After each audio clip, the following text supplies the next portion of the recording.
Today, on American News, we explore the history of America in an American News exclusive.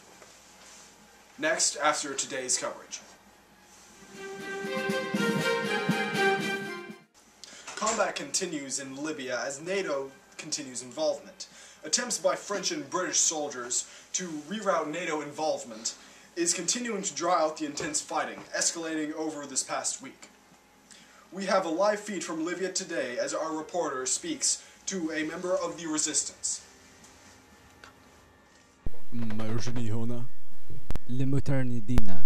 What is going on in the battling as far as the Libyan resistance is concerned?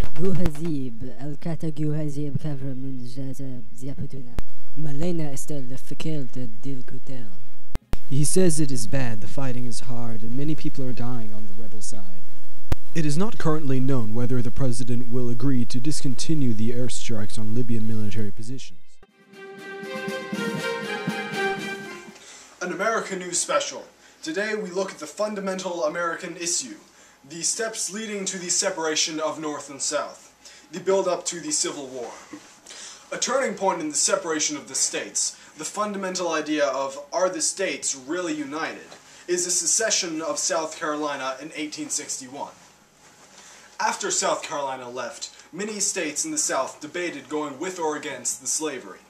The first conflict that started the entire Civil War was at Fort Sumter. All the Union troops moved to the easiest defendable fort in the South Carolina region.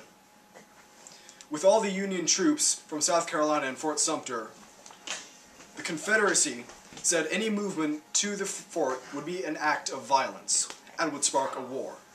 In D.C., however, President-elect Abraham Lincoln got word that the troops had almost no supplies. President Lincoln asked his cabinet if he should send supplies. A vote was taken, and the conclusion was yay. But days later, the cabinet and the president got word that any movement would be war, as South Carolina had decreed some time before. Again they meet and ask the question, should we send supplies? The cabinet and the president decided yes, but with great secrecy. In South Carolina, the Union troops had only 3 days of supplies left. Now, after the secret supplies were underway, the Confederacy fired the first mortar shell over towards the Fort Sumter. More than 4,000 shells were fired in the 35 hours of fighting. Fortunately, no one on either side was killed. 75,000 troops to quell the rebellion. He soon learns that this is not enough.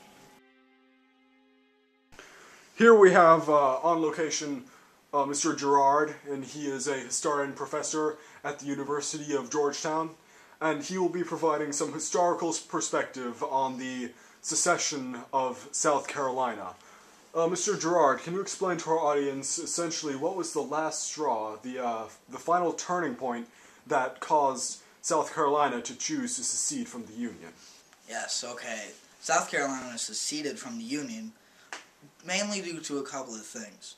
In the House, or in the Senate, the number of senators was imbalanced from the slave states and the free states.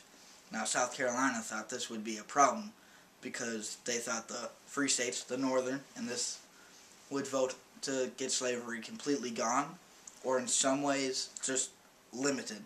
And this would affect many of the cotton fields and all other things down in the South. So you're saying that if voted in favor, South Carolina would be removed of its slavery rights? Yes, and any other southern state or northern state with slaves, because the Senate was uneven, unbalanced, towards the north, get rid of slaves. Okay, I see. And did the recent election of Abraham Lincoln have anything to do with this decision? Oh yes, definitely. Because Abraham Lincoln was part of the North, South Carolina automatically thought, and rightfully thought, that he would just try to abolish slavery just right away as soon as he got into office. So South Carolina starts getting ideas to figure out ways to get rid of Abraham Lincoln. And this is when they decide to stockpile their forces in Fort Sumter and cause the Civil War. Yes, the Union soldiers all throughout South Carolina started moving together from the three forts that there are to just one force that's best, easiest to defend, and the most recent with news canons. Mr. Gerard, and it's been a pleasure to have you on the air today, and I'm sure our audience will appreciate your historical perspective on this matter.